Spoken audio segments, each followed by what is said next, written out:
കൂർമാവതാരത്തിൻ്റെ help വെച്ചിട്ട് അമൃതമൊക്കെ കിട്ടി. അസുരന്മാരും ദേവന്മാരും ഒക്കെ ഷെയർ ചെയ്ത് അത് കുടിച്ചു.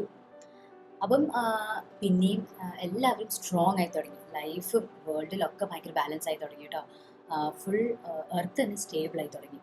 അപ്പം അസുരന്മാർക്കൊരു പേടി വന്നു തുടങ്ങി. ഒരു പ്രശ്നമില്ലെങ്കിൽ അവർക്കൊരു പവറില്ല എന്നുള്ളൊരു സിറ്റുവേഷൻ തോന്നി തുടങ്ങി. അപ്പം അവരിങ്ങനെ ആലോചിച്ചു, ഈ ബാലൻസ് ആയിട്ടുള്ള വേൾഡിൽ അവർക്ക് ഫൈറ്റ് ചെയ്യാൻ പറ്റില്ല. അപ്പം അവരൊരു ട്രിക്ക് ആലോചിച്ചു, ഈ വേൾഡിനെ തന്നെ ഇംബാലൻസ് ചെയ്താലോ. അസുരന്മാർ കുറച്ച് ക്ലെവർ ആണല്ലോ, അവരവരുടെ ആ പവർ യൂസ് ചെയ്ത് എങ്ങനെയെങ്കിലും ഈ അതായത് ഭൂമിയിൽ ഒരു ഇൻസ്റ്റെബിലിറ്റി കൊണ്ടുവരും. ശരിക്കും ഒരുപാട് പവറുള്ള ആൾക്കാർക്ക് അതാണ് ഒരു പ്രശ്നം. ആ പവർ എങ്ങനെ യൂസ് ചെയ്യണം എന്നറിയില്ല. ഈഗോവും അഹങ്കാരമൊക്കെ കാരണം പവർ തെറ്റായ രീതിയിൽ യൂസ് ചെയ്യും. അപ്പോഴാണ് ഇതിന് പിന്നെ ഒരു കഥയുണ്ട്. ഈ ഒരു കാര്യം ഉണ്ടാകുമ്പോഴാണ് നമ്മുടെ മൂന്നാമത്തെ അവതാരത്തിലേക്ക് നമ്മൾ കിടക്കാൻ പോകുന്നത്, അതായത് വരാഹം. എല്ലാവർക്കും നമസ്കാരം, ഞാൻ വിദ്യ. ഞാൻ ബൈ പ്രൊഫഷണൽ സൊല്യൂഷൻസ് ആർക്കിടെക്റ്റ് ആണ്. ബട്ട് ഹിന്ദു ഫിലോസഫിയിൽ ഒരുപാട് ഹിഡനായിട്ടുള്ള നല്ല നല്ല കാര്യങ്ങൾ നമുക്ക് എല്ലാവർക്കും ഡേ ടു ഡേ ലൈഫിൽ യൂസ് ചെയ്യാൻ പറ്റുന്ന കുറേ കാര്യങ്ങൾ അത് ഞാൻ പഠിച്ച് മനസ്സിലാക്കി ഇവിടെ വന്ന് നിങ്ങളോടൊപ്പം ഷെയർ ചെയ്യുകയാണ് ചെയ്യുന്നത്. അപ്പം ഒരിക്കലൊരു അസുരൻ, ഹിരണ്യകശ്യപ എന്ന് പറഞ്ഞൊരു അസുരൻ ഈ വേൾഡിൽ, ഭൂമിയിൽ ഇൻസ്റ്റെബിലിറ്റി, ഇംബാലൻസ് ക്രിയേറ്റ് ചെയ്യാൻ നോക്കി. അപ്പം ആദ്യം ഈ അസുരൻ ചെയ്തത് ദേവന്മാരുടെ അടുത്ത് പോയി ഒരു വാറിന് വേണ്ടി, ഫൈറ്റ് ചെയ്യാൻ വേണ്ടി. പക്ഷേ അതൊന്നും നടന്നില്ല. ബിക്കോസ് ദേവന്മാർക്ക് അറിയാം ഈ അമൃതം തന്നെയാണ് കഴിച്ച അസുരന്മാർ, അപ്പം അവർ ഓൾറെഡി ഭയങ്കര പവർഫുൾ ആയിരിക്കും എന്ന്. അപ്പോൾ അവരാരും അവരുടെ ഇതിനു വേണ്ടി പോയില്ല. അപ്പോൾ ഈ അസുരന് ഒരു ഐഡിയ തോന്നി, ദേവന്മാർ ഒരു യുദ്ധത്തിന് വരുന്നില്ലെങ്കിൽ ഒരു വലിയ ലെവലിലെ ഒരു ഡിസ്ട്രക്ഷൻ, അതായത് ദേവന്മാർ പോലും വസിക്കുന്ന ഈ വേൾഡ്, ഈ ഭൂമി, അതിനെ തന്നെ ഇംബാലൻസ് ചെയ്താലോ എന്ന്.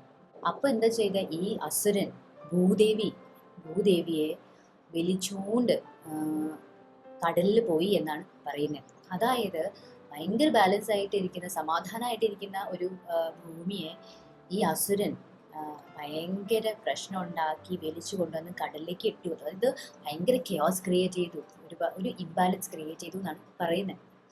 അപ്പം ഈ ഭൂദേവി ഭയങ്കര വെയിറ്റ് ഉണ്ടല്ലോ, അപ്പോൾ അത് വെള്ളത്തിലേക്ക് അങ്ങോട്ട് മുങ്ങിപ്പോകാൻ തുടങ്ങി.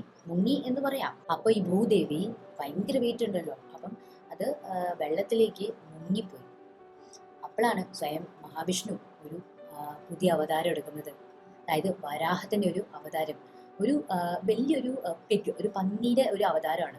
അപ്പം ആ ഒരു അവതാരം എടുത്തിട്ട് മഹാവിഷ്ണു നേരെ ഒന്നും ആലോചിക്കാണ്ട് ആ കടലിലേക്ക് ചാടുകയാണ് ചെയ്യുന്നത്. അപ്പം ഈ വരാഹം എന്ന് പറഞ്ഞ അവതാരത്തിൻ്റെ മെയിൻ ഒരു ക്യാരക്ടറിസ്റ്റിക് എന്ന് പറഞ്ഞു കഴിഞ്ഞാൽ അതിന് ഒരുപാട് ഡീപ്പായിട്ട് വെള്ളത്തിലേക്ക് പോകാൻ പറ്റും, ഭയങ്കര പവറുണ്ട്. അപ്പം സാധാ പിഗ്സിനെ പോലെയല്ല, ഇതിന് നല്ല ഒരു കൊമ്പുണ്ട്. അപ്പോൾ ആ കൊമ്പ് നല്ല വെയിറ്റ് ഒക്കെ എടുക്കാൻ വേണ്ടിയാണ് യൂസ് ചെയ്യുന്നത്. അതാണ് വിശ്വാസം. വരാഹം ഭൂദേവിയെ അത്രയും കടലിൻ്റെ താഴേന്ന് പൊക്കി കൊണ്ടുവന്നു എന്നാണ് പറയുന്നത്. അപ്പം ഈ പിഗ് ശരിക്ക് ലാൻഡിലാണ്, അതായത് കരയിലാണ് ജീവിക്കുന്നത്. അപ്പം നമ്മൾ കാണുന്നത് ഓരോ അവതാരത്തിൻ്റെ എവല്യൂഷനാണ്. ആദ്യം വെള്ളത്തിൽ മാത്രമായിരുന്നു, അതായത് മത്സ്യം. പിന്നെ രണ്ടാമത്തെ ആയിരുന്നു കൂർമ്മം, അത് കുറച്ചുകൂടി വെള്ളത്തിന് മുകളിൽ നിൽക്കുന്ന ഒരു ആനിമലായിരുന്നു. ഇപ്പം വെള്ളത്തിലല്ല, കരയിലേക്ക് പോയി ലൈഫ്. അതായത് വെള്ളത്തിലുണ്ടായിരുന്ന ലൈഫ് ഇപ്പം വെള്ളത്തിൻ്റെ മുകളിൽ വന്ന് പിന്നെ ഇപ്പം കരയിലേക്ക് പോയി തുടങ്ങി. ഞാൻ എൻ്റെതായ രീതിയിൽ റീസർച്ച് ചെയ്തപ്പോഴാണ് വരാഹം ശരിക്കും നമുക്ക് എല്ലാവർക്കും ലൈഫിൽ തന്നെ റിലേറ്റ് ചെയ്യാൻ പറ്റുന്ന ഒരു കാര്യമാണ്. അപ്പം നമ്മുടെ ലൈഫിൽ ഒരുപാട് കാര്യങ്ങൾ ഇപ്പം നമുക്ക് വേണ്ടി മാത്രം ചെയ്യുന്നുണ്ട്. വരാഹത്തിൻ്റെ ഒരു റെപ്രസെൻറ്റേഷൻ തന്നെ നമ്മൾ നമുക്ക് വേണ്ടി മാത്രം ചെയ്യരുത്. So you have to stop living only for your self. You have to start taking responsibility for others. എന്നാൽ മാത്രമേ നമുക്കൊരു സൊസൈറ്റിയിൽ ജീവിക്കാൻ പറ്റുള്ളൂ, ഒരു പീസ്ഫുൾ രീതിയിൽ ജീവിക്കാൻ പറ്റുള്ളൂ. ഇനി ഒരുപാട് എക്സാമ്പിൾ ഉണ്ട് കേട്ടോ. ഇപ്പം ഭൂമിയുടെ തന്നെ നമ്മൾ നോക്കുവാണെങ്കിൽ ഒരുപാട് പ്രശ്നങ്ങൾ പറ്റുന്നുണ്ട്. ഇപ്പം ക്ലൈമറ്റ് ചേഞ്ച്, അതായത് ഗ്ലോബൽ വാർമിങ്ങിൻ്റെ ഇഷ്യൂ വരുന്നുണ്ട്, പിന്നെ പൊല്യൂഷൻ വരുന്നുണ്ട്, പിന്നെ അങ്ങനെ ഒരുപാട് കാര്യങ്ങൾ ഹ്യൂമൻസ്, നമ്മുടെ ഒരു ഗ്രീഡ്, നമ്മുടെ ഒരു ആവശ്യം കാരണം പറ്റുന്ന കാര്യമാണ്. അപ്പോൾ നമ്മൾ കോൺഷ്യസ് ആയിട്ട് ജീവിക്കുക. നമ്മൾ വാങ്ങിക്കുന്ന സാധനങ്ങളും നമ്മൾ ചെയ്യുന്ന കാര്യങ്ങളൊക്കെ സസ്റ്റൈനബിൾ, അതായത് ഈ നേച്ചറിനെ ഒരു ഹാംഫുൾ രീതിയിൽ, നേച്ചറിനെ ഹാം ചെയ്യാത്ത രീതിയിൽ ചെയ്യാം. അപ്പം അത് നമ്മൾ എൻവയൺമെൻറ്റിന് വേണ്ടി ചെയ്യുന്ന ഒരു കാര്യമായിരിക്കും. പിന്നെ രണ്ടാമത്തെ കാര്യമാണ് സൈക്കോളജിക്കൽ രീതിയിൽ നമ്മളെ വരാഹം പഠിപ്പിക്കുന്ന ഒരു കാര്യം. നമുക്ക് ഇപ്പോഴത്തെ ലൈഫിൽ ഒരുപാട് ഇൻഫർമേഷൻ ഉണ്ട്. നമ്മൾ ചോദിച്ചില്ലെങ്കിലും നമുക്ക് ഇങ്ങനെ ഇൻഫർമേഷൻ എല്ലാ സ്ഥലത്തുനിന്നും വരും. അതുമാത്രമല്ല നമുക്ക് അറിയാണ്ട് തന്നെ കമ്പാരിസൺ വരും. നമ്മുടെ ലൈഫ് വേറെ ആരെങ്കിലും ആയിട്ട് കമ്പയർ ചെയ്യണമെങ്കിൽ വേറെ ആരെങ്കിലും നമ്മളെ കമ്പയർ ചെയ്യും. പിന്നെ നമുക്ക് കോൺസ്റ്റൻ്റ്ലി സ്ട്രെസ് ഉണ്ടാവും. എന്തെങ്കിലുമൊക്കെ നമ്മുടെ മൈൻഡ് ഇപ്പോൾ പറഞ്ഞ പോലെ നമ്മുടെ ബ്രെയിനിന് ഒരു സമയത്ത് പോലും വെറുതെ ഇരിക്കാൻ ഇഷ്ടമല്ല. അപ്പം എന്തെങ്കിലുമൊക്കെ കാര്യങ്ങൾ ആലോചിച്ചിട്ട് സ്ട്രെസ് ഉണ്ടാക്കും. അപ്പം ആ ഒരു സമയത്ത് നമ്മുടെ മൈൻഡ് നമ്മൾ തന്നെ സിങ്ക് ചെയ്തുകൊണ്ടിരിക്കുക, അതായത് നമ്മൾ തന്നെ മുങ്ങിക്കൊണ്ടിരിക്കുകയാണ് ചെയ്യുന്നത്. അപ്പോൾ നമുക്ക് ചെയ്യാൻ പറ്റുന്ന ഏറ്റവും വലിയ കാര്യം എന്താണ്? നമ്മൾ കുറച്ച് നേരം ഒന്ന് സമാധാനമായിട്ടിരിക്കുക. I know it's difficult, it's not possible, പക്ഷേ നമുക്ക് വേണ്ടിയത് ചെയ്തേ പറ്റും. ഇപ്പം വെറുതെ ഇരിക്കുക എന്ന് പറയുമ്പം ഒന്നും ചെയ്യാണ്ടിരിക്കണം എന്നില്ല. നമുക്ക് കുറച്ച് മെഡിറ്റേഷൻ ചെയ്യാം, കുറച്ച് എന്തെങ്കിലും ഒരു തെറപ്പി ജോയിൻ ചെയ്യും. ഇപ്പോൾ കുറേ ആൾക്കാർ കൗൺസിലിംഗ് ഒക്കെ എടുക്കുന്നുണ്ട്. അപ്പം അതൊരു നെഗറ്റീവ് കാര്യമല്ല, നമുക്ക് നമ്മുടെ ബോഡിക്ക് നമ്മുടെ മൈൻഡിന് ആവശ്യമുള്ള ഒരു കാര്യമാണ്. പിന്നെ നമ്മൾ തന്നെ കുറച്ച് ഡിസിപ്ലിൻ കൊണ്ടുവരാം, കുറച്ച് ബൗണ്ടറീസ് സെറ്റ് ചെയ്യാം. നമ്മൾ ഈ ഒരു കാര്യം ഈ ഒരു സമയം കഴിഞ്ഞ് കഴിഞ്ഞാൽ വേറെ ആരെയും എൻ്റർടൈൻ ചെയ്യില്ല, ഇല്ലെങ്കിൽ ഇന്ന സമയം കഴിഞ്ഞാൽ ഇത് മൈ ടൈമാണ്, മീ ടൈമാണ് എന്നൊക്കെ പറഞ്ഞിട്ട് നമ്മൾ തന്നെ നമുക്ക് വേണ്ടി കുറച്ച് നല്ല കാര്യങ്ങൾ ചെയ്യാൻ നോക്കാം. പിന്നെ നമ്മുടെ സൊസൈറ്റിയിൽ തന്നെ ഒരുപാട് ബ്രോക്കൺ ആയിട്ടുള്ള സിസ്റ്റം ഉണ്ട്. കുറേ ഇൻഇക്വാലിറ്റി ഉണ്ട്, ഇംബാലൻസസ് ഉണ്ട്, ബയസ് ഉണ്ട്, കുറേ എത്തിക്കലി ഇൻകറക്റ്റ് ആയിട്ടുള്ള കാര്യങ്ങളുണ്ട്. അപ്പം ഇങ്ങനത്തെ സൊസൈറ്റിയിലും നമുക്ക് വരാഹം എന്ന് പറഞ്ഞൊരു ഫിഗർ വേണം. അവിടെയാണ് നമ്മുടെ ശരിക്കും ലീഡേഴ്സും റീഫോമേഴ്സും വരുന്നത്. ഈ അസോസിയേഷൻസ് ഒക്കെ ഫോം ചെയ്യുമ്പം നമ്മൾ നേരായ രീതിയിൽ കാര്യങ്ങൾ പ്രവർത്തിക്കാൻ വേണ്ടിയുള്ള കുറേ ആൾക്കാർ വേണം.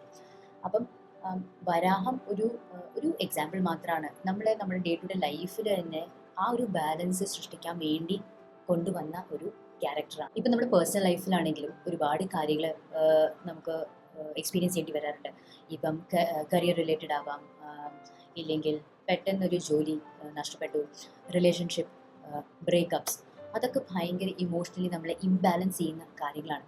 അപ്പം അതിനെയും നമുക്ക് വരാഹം എന്ന് പറഞ്ഞ ഒരു ക്യാരക്ടർ വേണം. നമ്മളെ ആ ഒരു മുങ്ങിപ്പോയ ആ ഇംബാലൻസ് ആയിട്ടുള്ള ഒരു സിറ്റുവേഷനിൽ നമ്മളെ പൊക്കിയെടുക്കാൻ വേണ്ടി. ആ കാര്യങ്ങളാണ് നമ്മുടെ ഡിസിപ്ലിൻ, നമ്മുടെ സ്ട്രെങ്ത്, അല്ലെങ്കിൽ നമുക്ക് ആ ഒരു പേഷ്യൻസ് കൊണ്ടുവരുന്നത്, നമ്മുടെ ആ ഒരു കറേജ്, അതൊക്കെ നമ്മുടെ ആ ഇംബാലൻസ് ആയ സിറ്റുവേഷന് ബാലൻസ് സ്റ്റേറ്റിലേക്ക് കൊണ്ടുവരാൻ ഹെൽപ്പ് ചെയ്യും. അപ്പം നമ്മുടെ ഹിന്ദു ഫിലോസഫിയിൽ ഏറ്റവും ബ്യൂട്ടിഫുൾ ആയിട്ട് കാര്യം എന്താണെന്നറിയോ? എവിടെയൊക്കെയോ പവറിൻ്റെ മിസ്യൂസ് വരുന്നുണ്ടോ അവിടെയൊക്കെ നല്ല പവർ വന്നിട്ട് ആ ചീത്ത കാര്യം അല്ലെങ്കിൽ ചീത്ത പവറിനെ നശിപ്പിക്കും. എനിക്ക് ഓർമ്മയുണ്ട്, അച്ഛൻ പഠിപ്പിച്ച ഒരു ശ്ലോകം ഉണ്ടായിരുന്നു. കറക്റ്റ് ആയിട്ട് പറയാൻ നോക്കാം ഞാൻ. യഥാ യഥാ ഹി ധർമ്മസ്യ ഗ്ലാനിർഭവതി ഭാരത അഭ്യുത്ഥാനമധർമ്മസ്യ തഥാത്മാവിൻ സൃജാമ്യം. അതായത് എവിടെയൊക്കെയോ നെഗറ്റീവ് പവർ കൂടുന്നു അവിടെയൊക്കെ ഞാൻ അവതരിക്കും ഒരേ രൂപത്തിൽ, വിച്ച് ഇസ് സോ ട്രൂ. ഇപ്പം നമ്മുടെ ഏൻഷ്യൻറ്റ് ഫിലോസഫി, അതായത് എന്താ പറയുക, ഭഗവാനും ദേവിയും ആ ഒരു രൂപത്തിൽ മാത്രമല്ല, ഇപ്പോഴത്തെ വേൾഡിലാണെങ്കിലും നമ്മുടെ സൊസൈറ്റിയിൽ കറപ്ഷൻ ഉണ്ടെങ്കിൽ അത് സ്റ്റോപ്പ് ചെയ്യാൻ വേണ്ടി വേറെ ലീഡേഴ്സ് ഉണ്ട്, അല്ലേ? ഇപ്പം നമ്മുടെ ഇവിടെ അസുഖങ്ങളുണ്ടെങ്കിൽ അത്രയും നല്ല ഡോക്ടേഴ്സ് ഉണ്ട്, അത്രയും നല്ല റീസെർച്ച് സയൻറ്റിസ്റ്റ് ഉണ്ട്.